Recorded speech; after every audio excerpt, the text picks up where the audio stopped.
मुगल राज का स्थिति बना हुआ है, जो कुशासन का काल लोगों को देखने को मिल रहा है, उससे मुक्ति दिलाने में तेजस्वी यादव जी कामयाब होंगे। लोकसभा चुनाव में हार के बाद देखा गया कि सभी पार्टियों ने समीक्षा बैठक बुलाया था।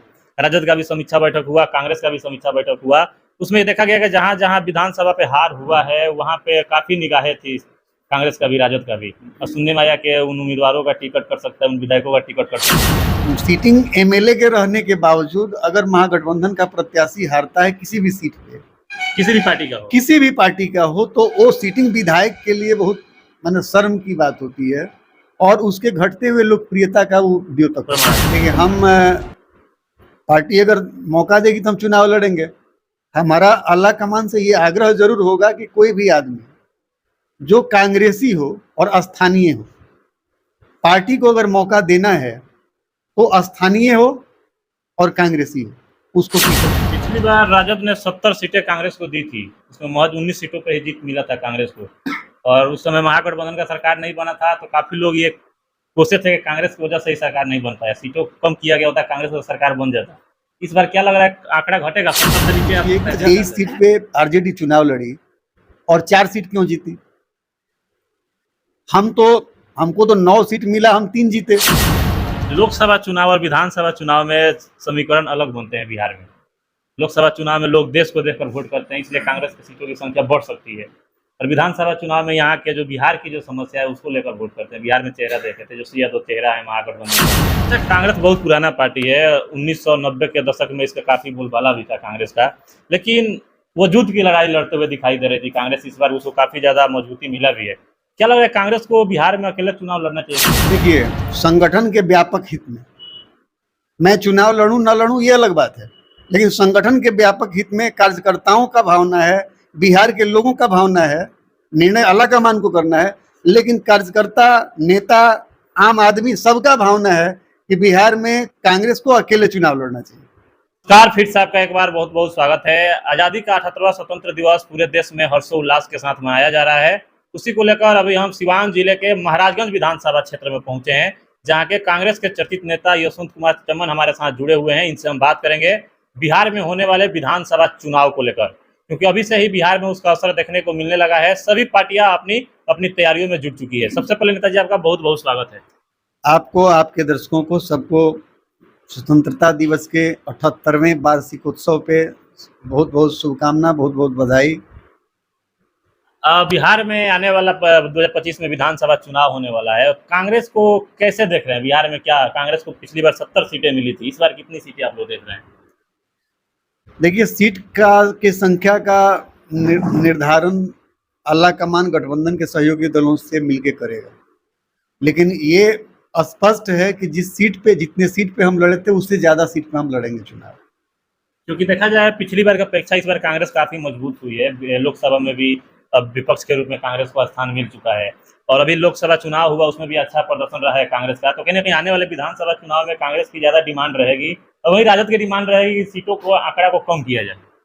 देखिए, राष्ट्रीय जनता दल का अगर दूरदर्शी सोच होगा तो राहुल जी के कदम से कदम मिला के ये लोग चलेंगे, और बिहार में जो अभी जंगल राज का स्थिति बना हुआ है, जो कुशासन का काल लोगों को देखने को मिल रहा है, उससे मुक्ति दिलाने में तेजस्वी यादव जी कामयाब होंगे।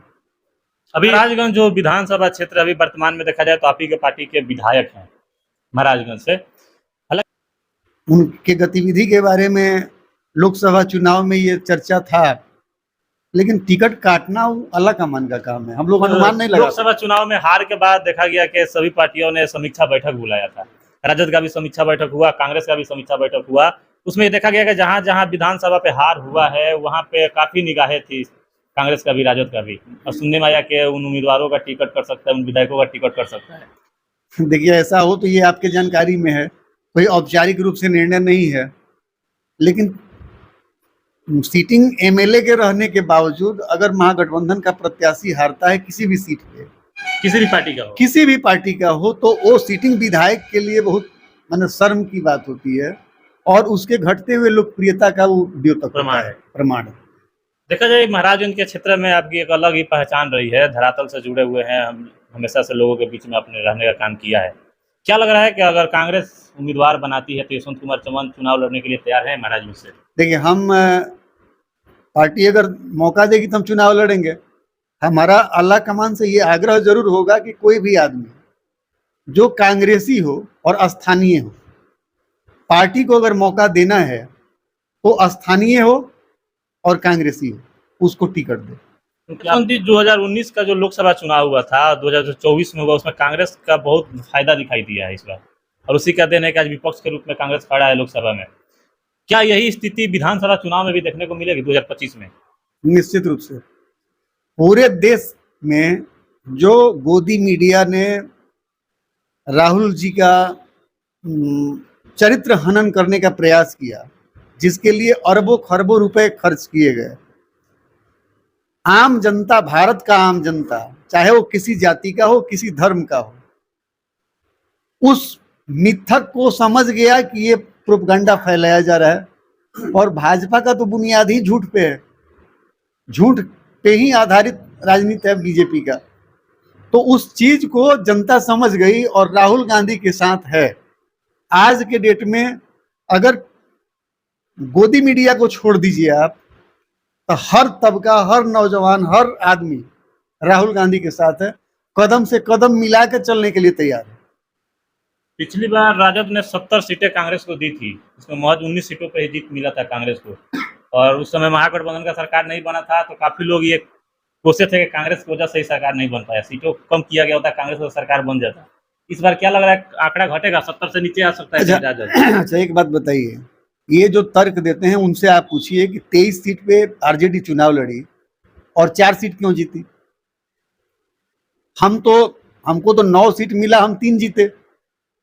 आरजेडी तो 23 लोकसभा का चुनाव लड़ी, तो 23 × 6 जोड़ लीजिए आप, उसमें उनका परफॉर्मेंस देख लीजिए, और हम 9 में 3 जीते, हमारा परफॉर्मेंस देख लीजिए।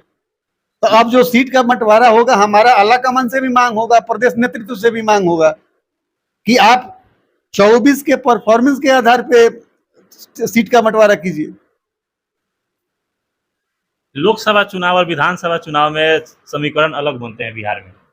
लोकसभा चुनाव में लोग देश को देखकर वोट करते हैं, इसलिए कांग्रेस की सीटों की संख्या बढ़ सकती है, और विधानसभा चुनाव में यहाँ के जो बिहार की जो समस्या है उसको लेकर वोट करते हैं। बिहार में चेहरा देखे थे, जो सी यादव चेहरा है महागठबंधन का, इसको देखकर लोग वोट करते हैं। आप नहीं है, 2024 का आधार तय होना चाहिए। अगर गठबंधन की बात होती है महागठबंधन में सभी साथियों के साथ, तो जो सीट का शेयर है उसके हिसाब से, जो परफॉर्मेंस है उसके हिसाब से होना चाहिए। लोकसभा में जो सीट आया है उसके परफॉर्मेंस के हिसाब से बिल्कुल बिल्कुल बिल्कुल बिल्कुल बिल्कुल। उसमें आपको 3 सीट मिला है कांग्रेस को, 4 सीट मिला है राजद को। यही तो कह रहे हैं कि आप 23 पे लड़े 3 जीते, 23 पे लड़े 4 जीते, हम 9 पे लड़े 3 जीते, तो यही मानक, यही स्टैंडर्ड तय कीजिए। अच्छा, कांग्रेस बहुत पुराना पार्टी है, 1990 के दशक में इसका काफी बोलबाला भी था कांग्रेस का, लेकिन वो युद्ध की लड़ाई लड़ते हुए दिखाई दे रही थी कांग्रेस। इस बार उसको काफी ज्यादा मजबूती मिला भी है। क्या लग रहा है, कांग्रेस को बिहार में अकेला चुनाव लड़ना चाहिए कि नहीं लड़ना चाहिए?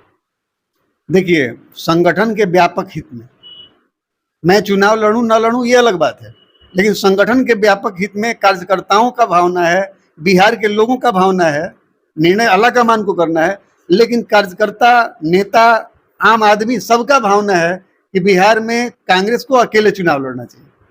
यशवंत जी, बहुत सारे ऐसे सीट हैं, वो चाहे विधानसभा के हो या लोकसभा के हो, करीब 20 से 30 वर्ष हो गए वहाँ कांग्रेस के उम्मीदवार को चुनाव लड़े हुए, और वहाँ कांग्रेस का कार्यकर्ता बहुत संख्या में है, लेकिन दूसरे उम्मीदवारों के लिए वोट मांगते हैं।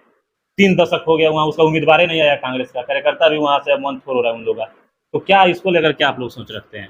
यही तो कह रहे हैं कि हमारे कार्यकर्ताओं की भावना है कि हमें तिरंगा उठाने का मौका मिलना चाहिए, हमको पंजा छाप हर घर तक पहुंचाने का मौका मिलना चाहिए। हम लोग भी 1992 से हम NSUI के समय से कांग्रेस में हैं, कांग्रेस की राजनीति में हैं। हम कांग्रेस के सिद्धांत से बने हैं। हम कांग्रेस में सत्ता के लिए नहीं है, हम पद के लिए नहीं है, हम कांग्रेस के सिद्धांत। आज संयोग से स्वतंत्रता दिवस का 78वां वार्षिक उत्सव हम लोग मना रहे हैं। आप देखिए हमारे स्वतंत्रता सेनानी लोगों का क्या सोच था, क्या सपना था। वो लोग देश के लिए लड़े, वो लोग देश के लिए मरे। हम लोग आज हिंदू और मुसलमान के लिए मर रहे हैं। आपके प्रधानमंत्री जी जो गद्दी संभाले हुए हैं, जिनका गारंटी है कि जब वो बोलेंगे तो झूठ ही बोलेंगे, मोदी की गारंटी मतलब झूठ की गारंटी। तो अब ये स्थिति है कि हमारे स्वतंत्रता सेनानी जो मरे, एक रामधारी सिंह दिनकर जी का पंक्ति है, कलम आज उनकी जय बोल। आज ये अवसर है 15 अगस्त, जली अस्तियां बारी बारी, छिटकाई जिसने चिनगारी, जो चढ़ गए पुण्य वेदी पे लिए बिना गर्दन का मोल, कलम आज उनकी जय बोल। तो हमारे लोग, हमारे पूर्वज शहीद इसलिए हुए कि हम हिंदुस्तान को आजाद करें, हम हिंदू को आजाद करें, हम मुसलमान को आजाद करें, हम बैकवर्ड को आजाद करें, इसलिए नहीं हुआ।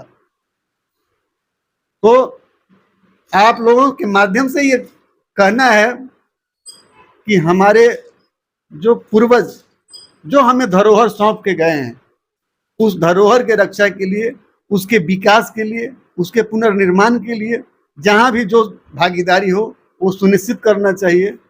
और कांग्रेस के सारे कार्यकर्ता, कांग्रेस के सभी लोग ये चाहते हैं कि हर सीट पे हमको पंजा घर घर तक पहुंचाने का मौका मिलना चाहिए। लेकिन बिहार में तो दिखाई दे रहा है कभी भी कांग्रेस राजद के सहारे ही है। ये तो आला कमान को निर्णय करना है। हमारा काम अपने अभिभावक से, अपने गार्जियन से, अपने परिवार में बात रखने का है। अच्छा, सिवान जिला में 8 विधानसभा सीट हैं, जहां से एक आपके पार्टी के विधायक हैं महाराजगंज से। क्या लग रहा है इस बार सीट का आंकड़ा बढ़ेगा कांग्रेस का सिवान में, या एक ही सीट मिलेगा? देखिए, हम लोग का काम डिमांड करना है, ये निर्धारण करना आला कमान का काम है। मांग रहेगा? मांग रहेगा। कौन सा सीट पे लग रहा है कि यहाँ से आप लोग मजबूत हैं? देखिए, ये हम लोग का जिला कमेटी तय करेगा। जिला कमेटी तय करेगा कि कहाँ किस सीट पे हम लोगों का संभावना ज्यादा बेहतर है, उसके हिसाब से डिमांड किया जाएगा।